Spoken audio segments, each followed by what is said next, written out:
14 of the Aviva Premiership was a nail-biter, with 5 out of 6 matches going down to the wire. The round saw Saracens get back on track, Irish win on the road again, Bath maintain their hoodoo over the Chiefs, and Leicester squeeze past Gloucester. In the wind and rain at the AJ Bell Stadium, Sale Sharks held Saracens tryless and had a 10-3 lead at half-time, which included a brilliant forwards try. But it was the boot of Sarries ex-Sale fly-half Charlie Hodgson that broke Shark hearts, with 5 penalties to give the visitors a 15-10 win. Dean Richards returned to his old stomping ground for the first time in 4 seasons, but his Newcastle Falcons came up 4 points short at the Stoop. Quins fullback Ollie Lindsay-Haigh notched his first ever Premiership try in the 18-14 win.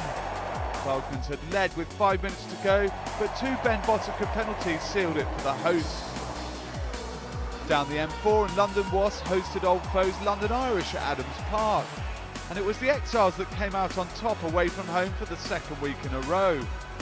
Tries from Ian Humphreys and David Pace led the way for Irish, and despite a James Short score and 5 Joe Carlisle penalties, a Shane Geraghty drop goal got Irish over the line 23-20.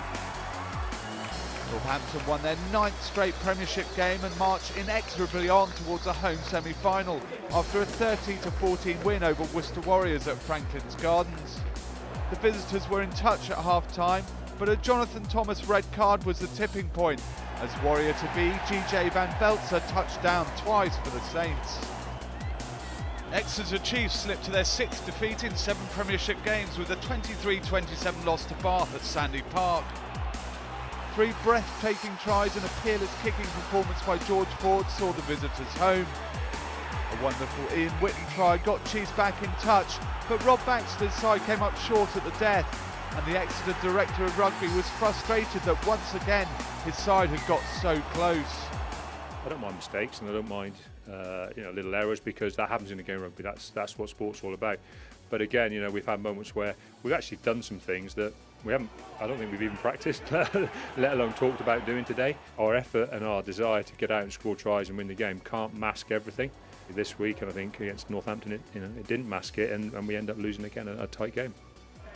The final game of the round saw erratic Gloucester visit old rivals Leicester Tigers.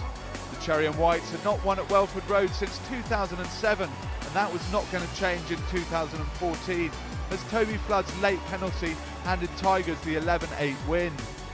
A Charlie Sharple's try gave the visitors the early advantage, but Leicester's dominance in the pack eventually proved the difference and sent yet another set of fans home thinking what might have been. Saints and Sarries maintain their double-digit leads over Bath in 3rd place, but the real battle looks to be for the 4th qualifying spot. Just 10 points separates Quins in 4th, down to Exeter in 8th. Irish have moved above Gloucester while the bottom 2 stay the same, with Worcester still winless, and the Falcons claiming what could be another very valuable losing bonus point. So with just 8 games to go, the Aviva Premiership has reached a clinch point in the season. So to go